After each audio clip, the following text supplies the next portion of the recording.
আসসালামু আলাইকুম, আশা করি সবাই ভালো আছেন। অনুরোধ করছি ভিডিওটি মনোযোগ সহকারে দেখবেন। কবরের আয়াব কতটা ভয়ঙ্কর। মানুষের জীবনের সবচেয়ে নিশ্চিত সত্য হল মৃত্যু।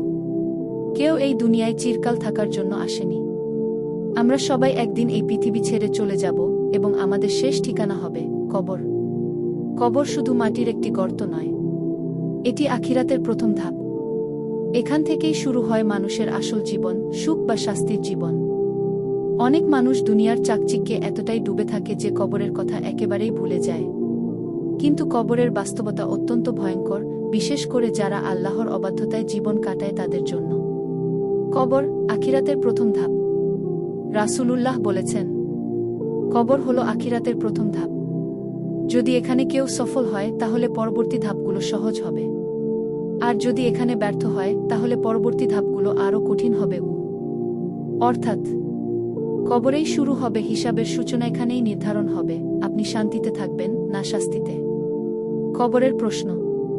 মৃত্যুর পর মানুষকে কবরের মধ্যে রাখা হলে তার কাছে দুইজন ফেরেশতা আসেন, মুনকার ও নাকির। তারা তিনটি প্রশ্ন করবেন। তোমার রব কে? তোমার দিন কি? তোমার নবী কে? একজন মুমিন সহজে উত্তর দিতে পারবে, কিন্তু গুনাহগার ও কাফের উত্তর দিতে পারবে না। কবরের আয়াব কতটা ভয়ঙ্কর।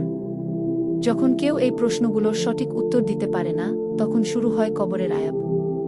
আয়াবের কিছু চিত্র। কবর এত সংকুচিত হয়ে যায় যে মানুষের পাঁজর একে অপরের সাথে লেগে যায়।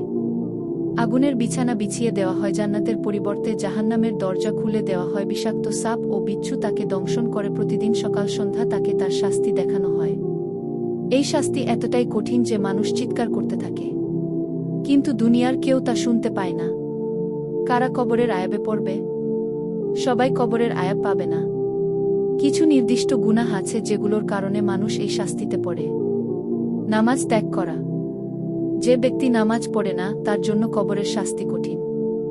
মিথ্যা বলা। মিথ্যাবাদীদের জন্য কবরের আয়াবের বর্ণনা হাদিসে এসেছে। পরনিন্দা, গীবত। যারা মানুষের বদনাম করে তাদের জন্য কঠিন শাস্তি রয়েছে। পেশাব থেকে পবিত্র না থাকা। অনেকেই এই বিষয়টি অবহেলা করে, কিন্তু এটি কবরের আয়াবের একটি কারণ। হারাম উপার্জন। হারাম রুজি মানুষের জীবনকে ধ্বংস করে এবং কবরেও শাস্তির কারণ হয়। কবরের নিয়ামত আছে। যেমন কবরের আয়াব আছে, তেমনি নেককারদের জন্য কবরের শান্তিও আছে।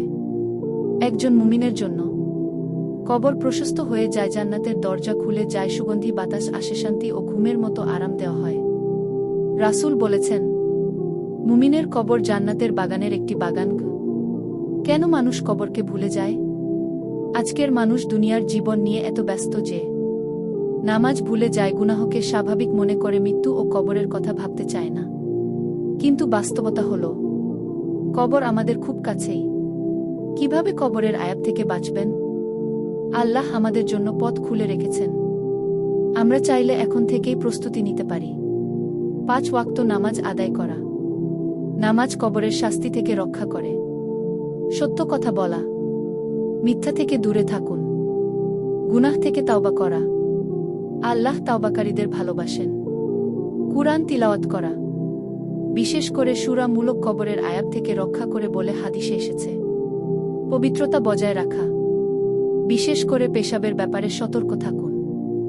দানস্তকা করা, এটি অনেক বিপদ থেকে রক্ষা করে। একটি বাস্তব শিক্ষা। ভাবুন, আপনি একা একটি অন্ধকার কবরের মধ্যে শুয়ে আছেন। না আছে মোবাইল, না আছে বন্ধু, না আছে কোনো সাহায্য, শুধু আপনার আমলি আপনার সঙ্গী। তখন আপনি কি চাইবেন? আরও টাকা, আরও বন্ধু, নাকি আরও ভালো আমল? উপসংহার: কবরের আয়াব একটি বাস্তব সত্য। এটি কোনো গল্প নয়।